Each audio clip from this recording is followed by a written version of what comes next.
ربك رب العزة عما يصفون وسلام على المرسلين والحمد لله رب العالمين. آمين. ربنا إننا آمنا فاغفر لنا ذنوبنا وقنا عذاب النار برحمتك يا أرحم. Anca yolu, çuvalının çoğu, akar oluşu. Beni Ayaşa'da da gönlümü götürüp düştü. Şularga çoğun rahatsızlık bildiren. Маркум Чубагажы Жалиловдун жаркын элесине арналып, Жалалабадда өчпөс өмүр аталышында 2 күндүк эскерүү иш-чарасы өттү. Ошондой эле анын атына арналып Барпы айылында Аалым Чубагажы Жалилов атындагы чоң мечит ачылды. Чубагажы атындагы өзү түптөп кеткен официалдуу түрдөгү биринчи мечитти ачып атканыма мен бактылуумун, чексиз ыраазымын Алла Таалага. Иш-чаранын алгачкы күнү белгилүү дин аалымы Чубагажы Жалиловдун кичинбекени Базаркоргон районундагы Баймундоз айылында аны эскерүү зыйнаты өттү. Ага жергиликтүү тургундар жана өлкөбүздөгү белгилүү дин аалымдары, Кыргызстандын мусулмандар муфтийи башында турган дин кызматкерлери катышып Кур'ан окулду. سبحان ربك رب العزة عما يصفون وسلام على المرسلين والحمد لله رب العالمين. آمين. ربنا آتنا في الدنيا حسنة وفي الآخرة حسنة وقنا عذاب النار برحمتك. وإلى أرواح آله وأولاده وأزواجه وأصحابه وأتباعه اللهم يا رب العالمين وقرآن ختم قرآن دردن سببترون Құдай Таала ошо чогажы кебистин арбагын эстеп, ким хатым кылган болсо, ушул жерде канча киши Кур'ан окуган болсо, бардыгын Құдай Таала ушул учурларда пайгамбарыбыз саллаллаху алейхи ва салламдын урухуна, ушул дүйнөдөн өтүп кеткен жалпы мусулмандардын катарында бүгүн бардыгыбыз ушул жерде ниет кылып чогулуп жатабыз. Şu çuvağa cekenin arbağına bağışladı. Allahümme Rabbena atina fid dunya hasana ve fil ahireti hasanata ve qina azaben nar. Ve sallallahu ta'ala ve sellem ala khayri halqihi Muhammed ve ala alihi ve ashabihi ecma'in bi rahmetika ya erhamer rahim.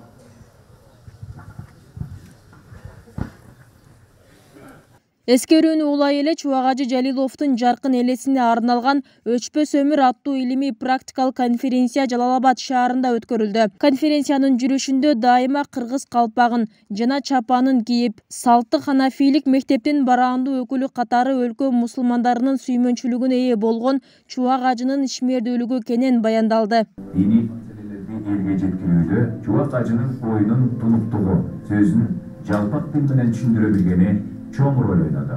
Azil aralashkan sözleri, suro'nun mazmununa жараша айтылган кыйкын жооптору элди өзүнө тартты. Шыпыргыны тургузуп койсо эмне болот деген суроого алганга оңой болот деген сыяктуу жооптору анын чукулгандай сөз тапкан сөзмөр экендигине далил. Чубак ажынын чубак ажы болушуна анын илими чукулгандай сөз тапкан сөзмөрдүгү алдын көрө билген көсөмдүк эмес, бүттүрө таалыкталган милдеттештиги себеп болду деп айтсак болот. Ал күн сайын китеп окуйт. Анын 3 бөлмөлү ээлеген 5 тоннадан ашык китептери эле аалымдын китепке болгон кызыгуусун айгинелеп турат.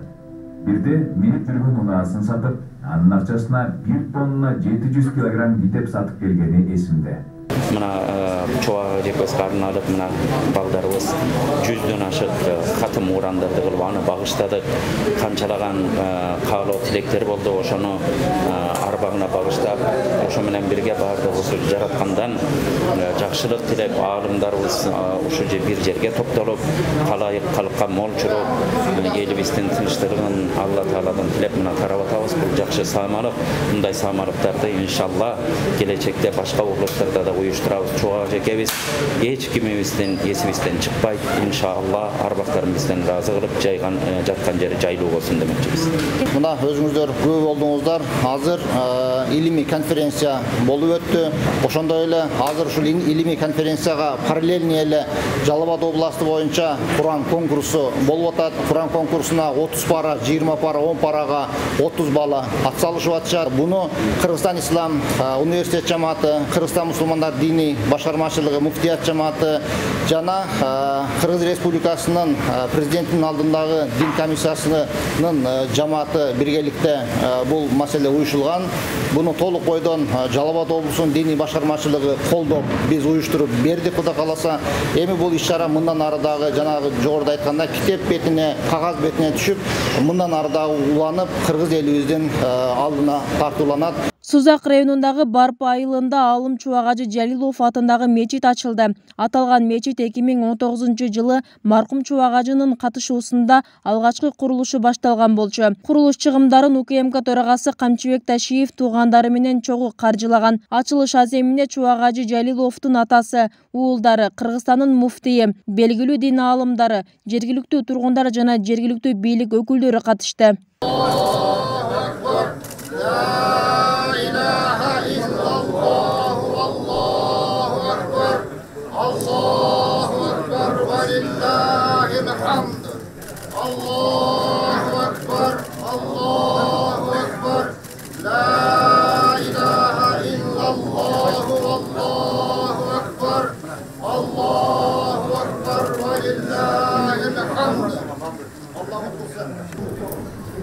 Bismillahirrahmanirrahim. Bismillahirrahmanirrahim.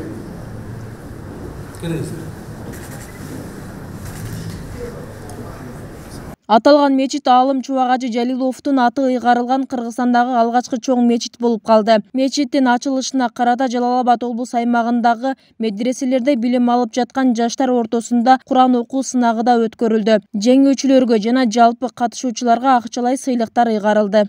أعوذ بالله من الشيطان الرجيم. Anca jolu çuvaltmayın çoğu aka oluşu. Beni ayaşada dep köngülümü götürüp düştü. Şularga çoğun razılık bildiren. Hadya uzatып аткан Чубагажынын чоң уулу Абдулла жанында турган Египет шаарында окуп жаткан, карылык илимге окуп жаткан тарих Ушул эки çoğun ortay çoğu, bundan bir julu var, muacir. Rahmat tuğanlarım, aman bolalı daima, kıç bolalı üşüntüp, bir tuğan bolup yaşayıyoruz. Rahmat. Чубагажы чындыгында сиз айткандай өткөн жок. Устазыбыз Чубагажынын арбагын сыйлап, өзү пайдабалына келип катышкан эле, ошонун атын коюп, ушул мечитти акырына чейин бүтүргөн Камчыбек мырза Аллах табарак кылган хайыр эсарыңызды кабыл кылсын. Иманда, исламда бекем болуп, жараткан Аллах Таала дайым сизге ак жолдо көрсөтүп, ак жолду жүрүү насип этсин. Арам жолдон, арам багыт берүүчүлөрдөн, арам инсандардан, koynunda kotur taşı var insanlardan Allah Taala alыс kılgan bolsun. Kılgan uşul beşiktiniz Allah Taala kabul kılıp, kıyamatta janagı menin koşnalarım kayda degen çakırıktagı insanlardan bolup beyişke kirүүdü Allah Taala nasip etsin. Hurmatly musulman bir tuğanım. Kamçı Mırza özünün milletini atkardı.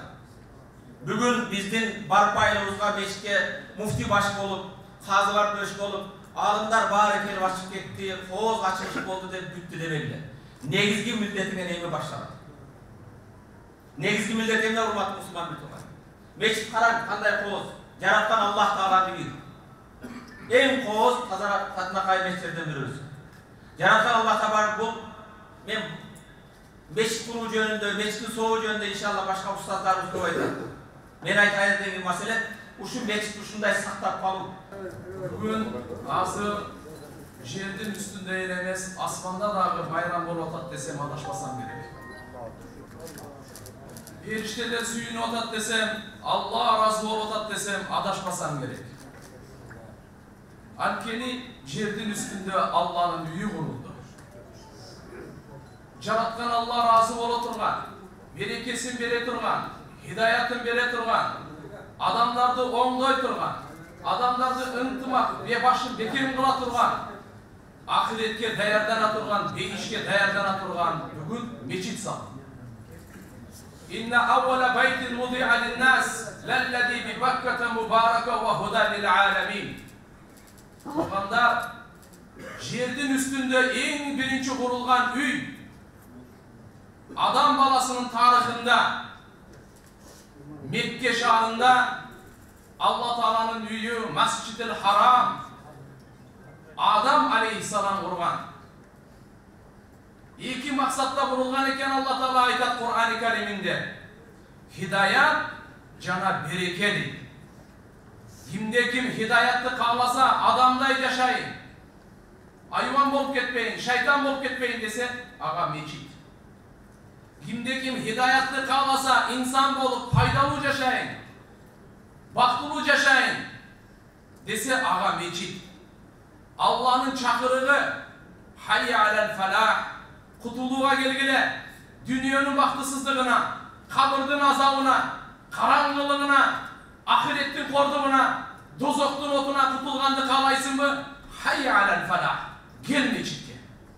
Negizden şu çoğu ağacı alımız, çoğu ağacı jönünde aytkanda men har daim şu jaşıy beремde.